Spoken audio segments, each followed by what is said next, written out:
Clip number 1382۔ اس clip میں آپ قرآن پاک کی سورہ شورا کی آیت نمبر 8 سے 10 تک کی تلاوت، ترجمہ قرآن اور تفسیر قرآن صراط الجنان سماعت فرمائیں گے۔ بسم اللہ الرحمن الرحیم۔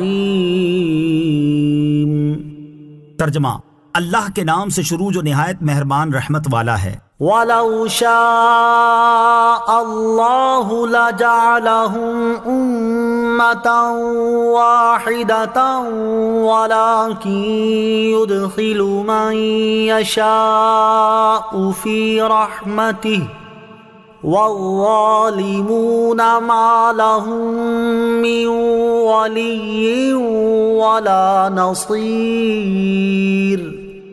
ترجمہ: اور اگر اللہ چاہتا تو ان سب کو ایک امت بنا دیتا، لیکن اللہ اپنی رحمت میں داخل فرماتا ہے جسے چاہتا ہے، اور ظالموں کے لیے نہ کوئی دوست ہے اور نہ مددگار۔ وَلَوْ شَاءَ اللَّهُ لَجَعَلَهُمْ أُمَّةً وَاحِدَةً، اور اگر اللہ چاہتا تو ان سب کو ایک دین پر کر دیتا، یعنی اگر اللہ تعالیٰ چاہتا تو تمام لوگوں کو دنیا میں ایک ہی گروہ بنا دیتا کہ سب ہدایت یافتہ ہوتے یا سبھی گمراہ ہوتے، لیکن اللہ تعالیٰ جسے چاہتا ہے اپنی جنت میں داخل فرماتا ہے، اور جسے چاہتا ہے اس کے مستحق ہونے کی وجہ سے عذاب میں مبتلا کر دیتا ہے۔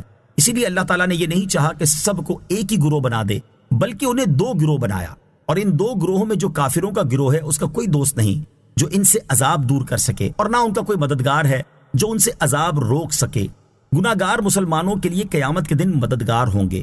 علامہ احمد ساوی رحمۃ اللہ تعالی فرماتے ہیں، اس آیت میں ظالم سے مراد کفار ہیں، اور جو لوگ کفر کے علاوہ دیگر گناہوں میں مشغول ہو کر اپنی جانوں پر ظلم کر رہے ہیں تو ان کے لیے مددگار ہوں گے جو ان سے عذاب دور کریں گے، کیونکہ حدیث پاک میں ہے، تاجدار رسالت صلی اللہ تعالی علیہ وسلم نے ارشاد فرمایا، میری شفاعت میری امت میں سے کبیرہ گناہ کرنے والوں کے لیے ہے۔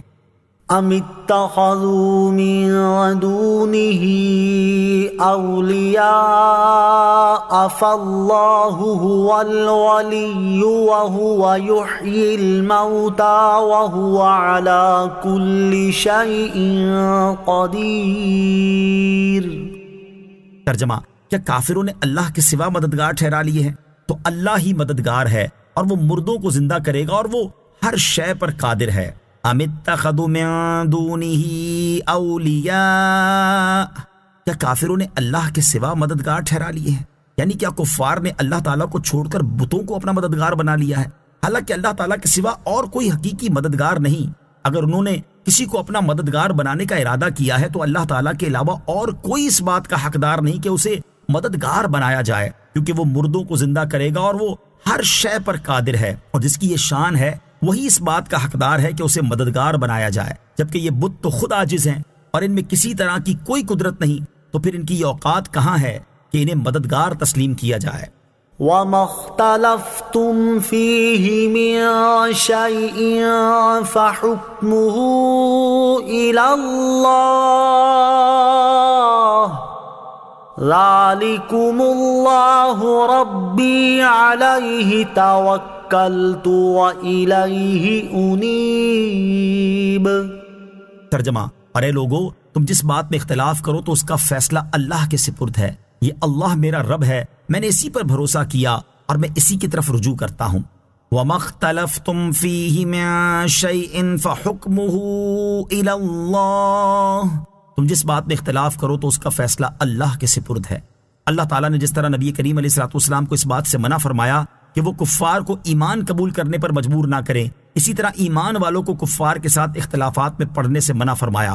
چنانچہ ارشاد فرمایا کہ اے لوگو، تم دین کی باتوں میں سے جس بات میں کفار کے ساتھ اختلاف کرو تو ان سے یہ کہہ دو کہ اس کا فیصلہ اللہ تعالیٰ کے سپرد ہے، وہ قیامت کے دن تمہارے درمیان فیصلہ فرما دے گا۔ اور اپنے حبیب علیہ الصلوۃ والسلام سے ارشاد فرمایا کہ اے حبیب صلی اللہ تعالیٰ علیہ وسلم، آپ ان مشرکین سے فرما دیں کہ یہ اللہ عز و جل میرا رب ہے جو اختلاف کرنے والوں کے درمیان فیصلہ فرمائے گا۔ میں نے اپنے تمام امور میں اسی پر بھروسہ کیا اور میں ہر کام میں اسی کی طرف رجوع کرتا